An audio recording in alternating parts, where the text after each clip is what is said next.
Oh, you're from Nigeria. How were you able to afford a visa when you can't even afford water in your country? As a Nigerian, I'm a by default. You get, I like hearing gists. But imagine being in a place where you have to ask somebody like, I didn't ask you for this information. Why are you telling this to me?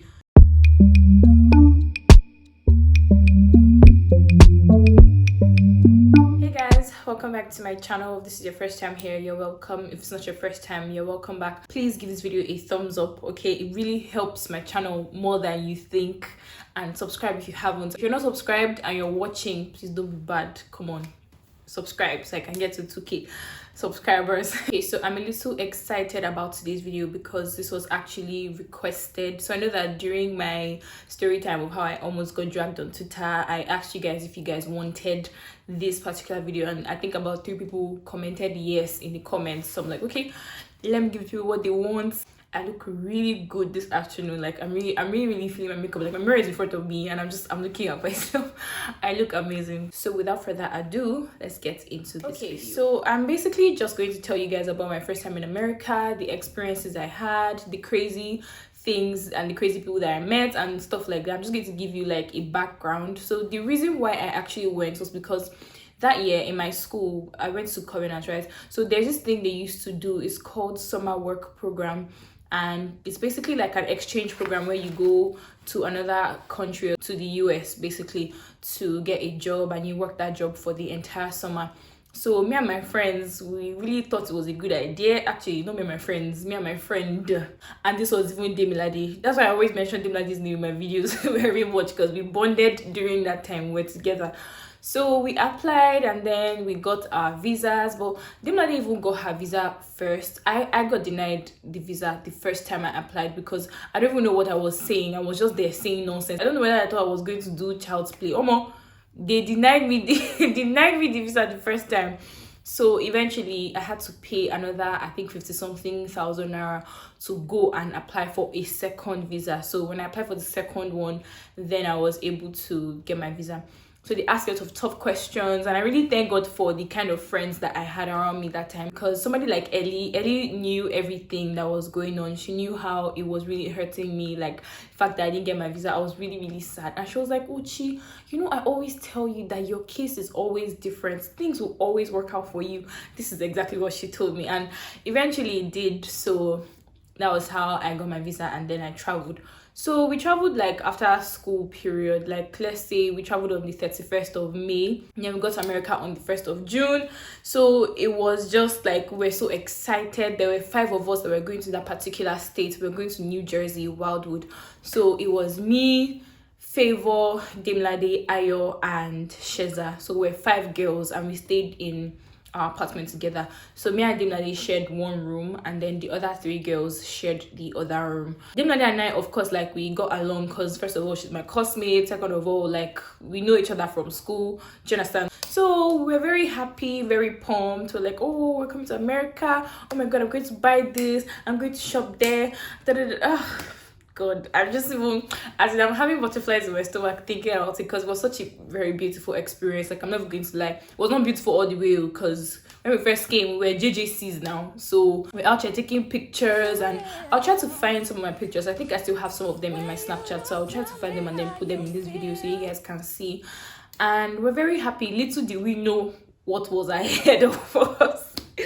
Demilade and I still make this joke that life cleaned our eyes once we got there, because it's so different from what we were expecting. I don't even know what we were expecting, but anyway, so I want to talk about the weather, right? When we first got there, it was relatively cold, we're very cold. I remember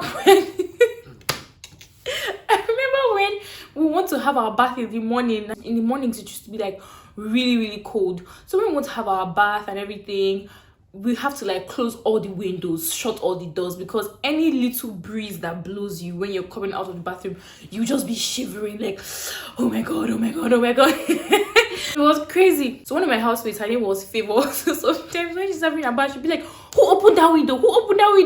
Because everyone was so cold, and it wasn't even winter or anything crazy. Like it was just so cold. Let me just bring my camera a bit further. Okay, I think it's better this way. So I'm going to get to the part where we got jobs and everything. I remember when I went to work one day and I was really shivering, and I was wearing shorts, like shorts. Do you get over there? Like nobody cares if your entire thighs are showing. You know, like here in Nigeria, they'll be telling you, Auntie, you know, get fair or good. All those nonsense things that Nigerians tell you, like it doesn't apply in America because nobody cares. Do you understand? So it's really, really cold now, and one of the ladies there now told me that that I should better enjoy the cold, though, that when the sun comes, as in when the heat comes, I'm going to wish we could go back to being cold. And I legit thought she was like exaggerating. I just thought that, oh, is Lagos not hot? Is Nigeria not hot? What are you talking about? Omo. Omo. American sun is different. It is very, very different. So I'm going to get back to this. So basically we went there and we became ride operators. So there's this place, it's called Maurice Piers, that's in New Jersey, Wildwood. So that was where we got the jobs that we had.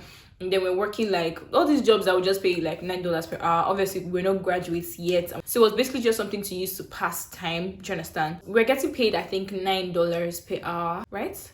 Yeah, we're getting paid $9 per hour. We would work for, let's say, 12 hours a day, and like I don't even remember how the dynamics of work went, but I think I'm just going to bring it as it comes. I don't want this video to be like so structured, right? But basically that was how it went. Then we go to work. They trained us on all the rides. It's like an amusement park, so you basically operate the rides. They teach you about it. They give you manuals to read. They tell you how to clean. They tell you the importance of checking every single thing. You even have a checklist, and that's the thing about, I won't say Americans, I just think that outside this continent, right, people are much more meticulous, because you don't want a situation where somebody loses their life or something crazy happens, or there's like a very terrible accident.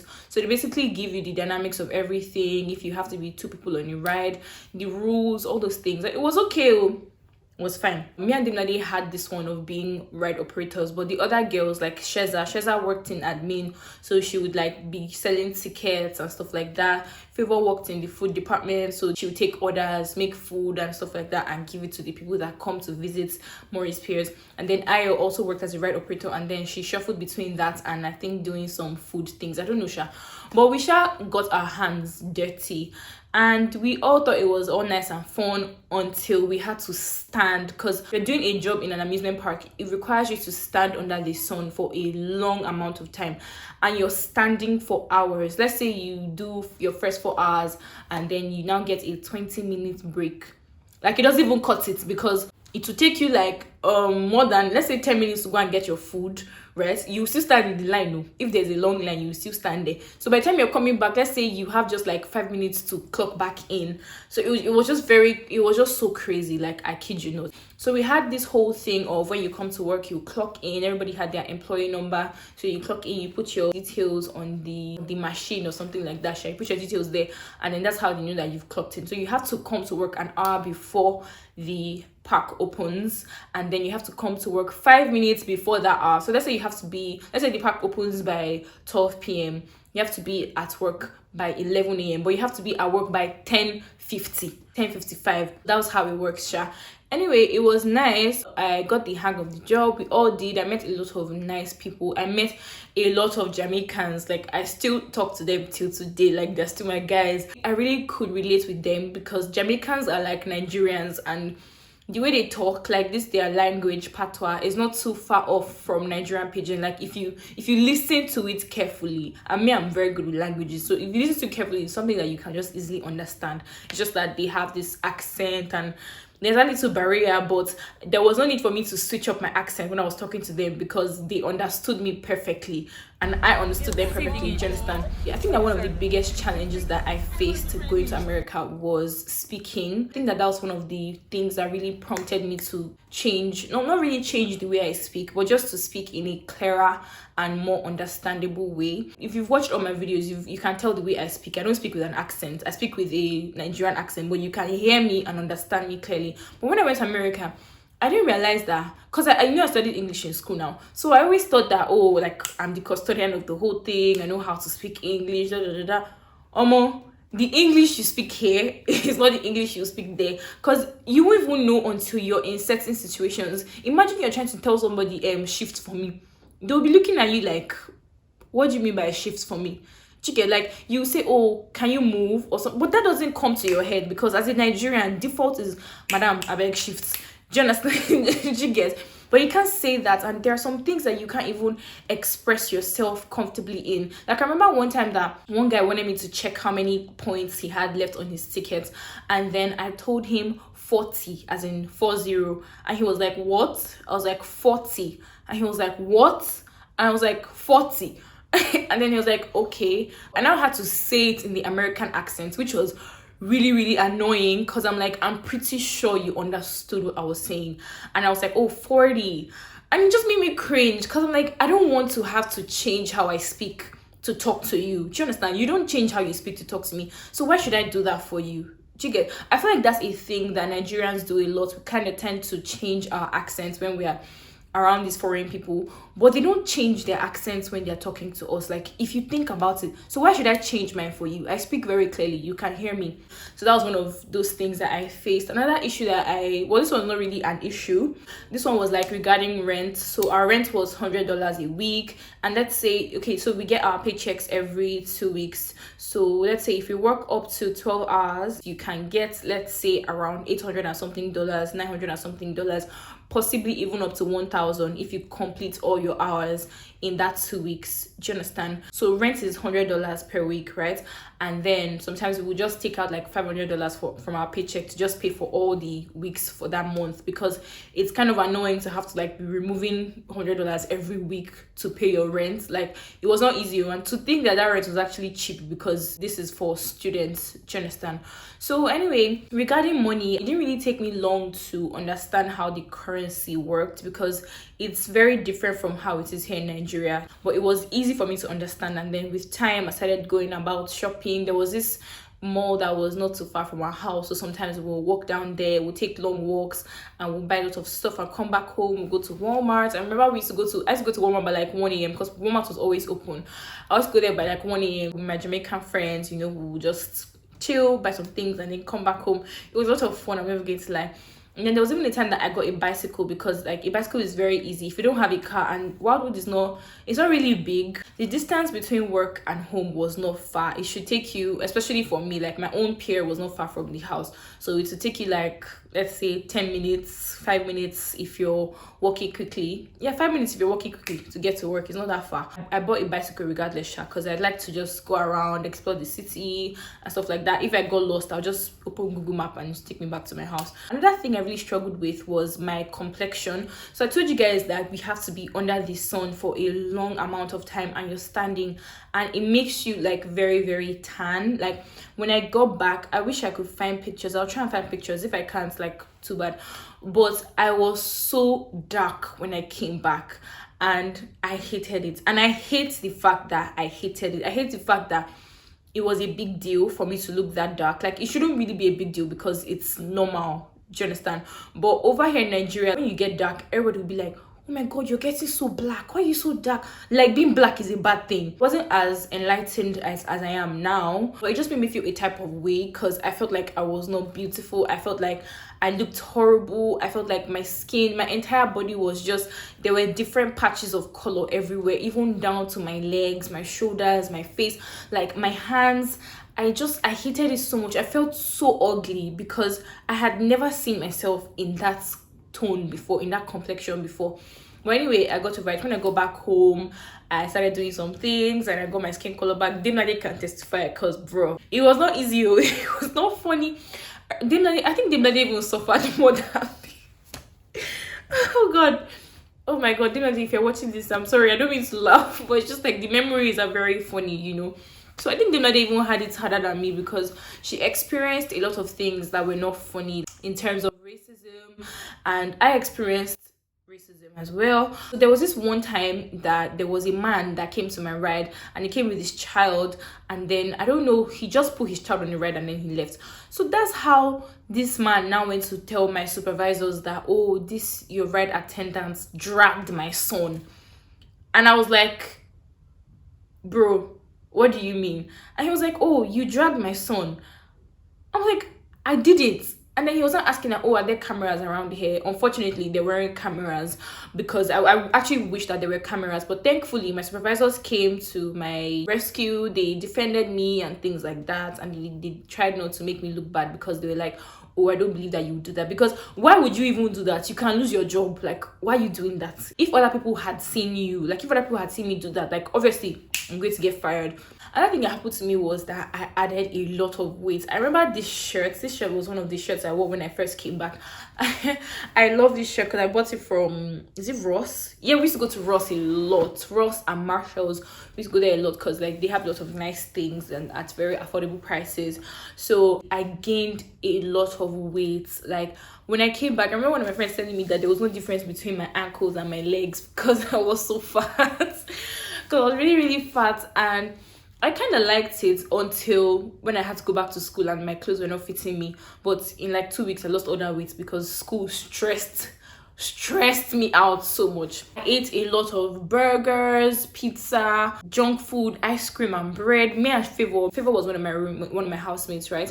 So me and Favor would stay up all night watching horror movies because we don't have to wake up early. We have to wake up by like, let's say 9 o'clock to get prepared for work, to be at work by 10. So it was very okay. So me and Favor would watch horror movies all night. We'll go and buy big giant buckets of ice cream to eat in the night, and I'll buy all those ones that have all these chocolate bits inside. So there was no way I was not adding weight. All of a sudden I started feeling that my shorts were a bit tighter. I was like, okay, what's going on? Because I've never been in a position in my life where I've actively seen myself add weight. I didn't even realize how much weight I had added until I came back home, and then I checked the scale. I think I was weighing about 75. Right now, though, I'm putting on some weight. I think I'm weighing like 71 now. Recently, I started putting on some weight, so I'm adding again. I actually like it. I like it. I like myself in that body, like in that shape. I like myself in that weight because I look less skinny, so to speak. So one thing that I noticed about Americans is the fact that they can talk very loudly, like, and this is not to shade or hate them or anything, like, but it's just one of the things that I've noticed. They talk very loudly, and when they talk to you, like, they're looking at you in your eye. Like, they see it as a sign of disrespect if you're not looking at them directly, as opposed to when you're here in Nigeria and they're telling you things like, oh, you have to like be sober and look down when you're talking to your elders. Like, you get culture shock was very, very crazy. And over there, like, it's not like here that you be calling people ma, sir, this one, that one, uncle, mommy, daddy, brother. They don't do all that. You call people by their first name because that shows that you respect them as an individual. So that's one of the things that I learned. And sometimes, like, they will even be over telling you things. Like, as a Nigerian, I'm a boy by default. You get, I like hearing gist, especially when I'm in a bus or when you're in a salon, something like that. You hear gist everywhere. But imagine being in a place where you have to ask somebody, like, I didn't ask you for this information. Why are you telling this to me? Because I don't think you guys understand how bad it has to be for you as a Nigerian to think that. I'm telling you all these crazy things about their families, and you're like, did I ask you? I don't even know you. It was so weird, but I don't know, Sha. I think this has to be one of my worst experiences traveling to America, was when one girl asked me that, oh, how come you could afford a visa? So we're a group of people. I was with my Jamaican friends, and we were trying to get food to go home and everything. And then this girl now asked that, oh, where are you from? Where are you from? Where are you from? Everybody was saying where they were from. This girl now asked me that, oh, you're from Nigeria. How were you able to afford a visa when you can't even afford water in your country? I think I've mentioned this thing in one of my videos before. I was like, you guys, like, as in, I was dumbfounded. I did not actually believe that white people actually think that we live like shit over here. I mean, I don't want to sound ignorant, but I have never been in that situation where somebody will ask me that. They literally look down on you, and I was like, what are you you know when you can't even relate to what somebody is telling you. There was this one time that one guy was asking me that, oh, you're from Nigeria, does your dad go hunting? I was like, what? He's like, oh, like, does your dad go hunting? I'm like, I don't understand. It was not until after a while that I now understood that, oh, this guy probably is asking me because he thinks I live in a jungle or something like that.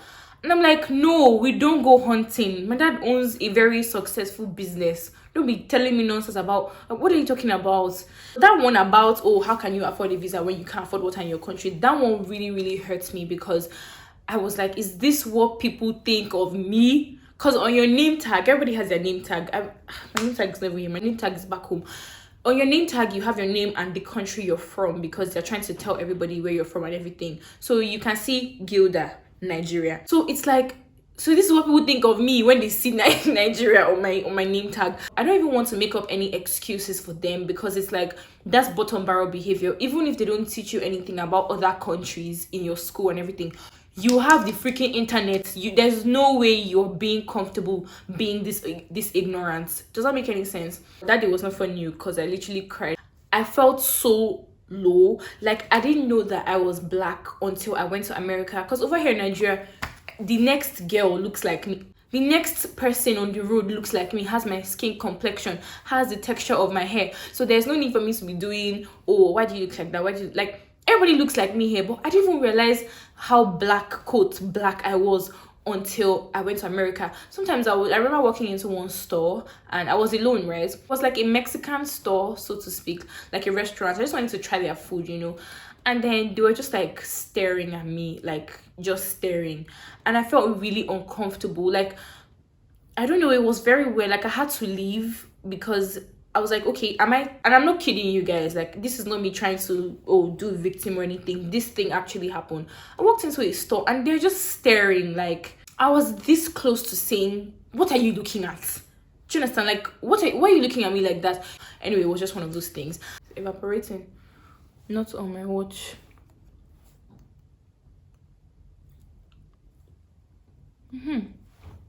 Looks a lot better. Is this what we become?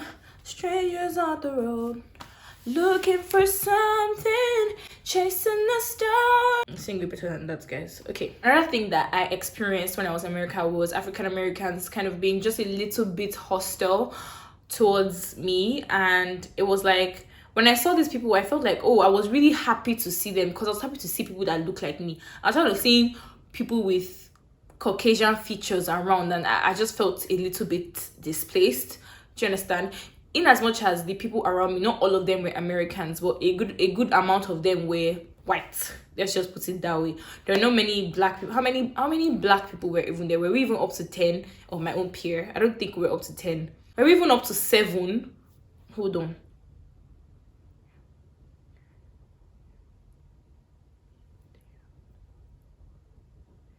Okay, yeah, we're up to 7. Sorry.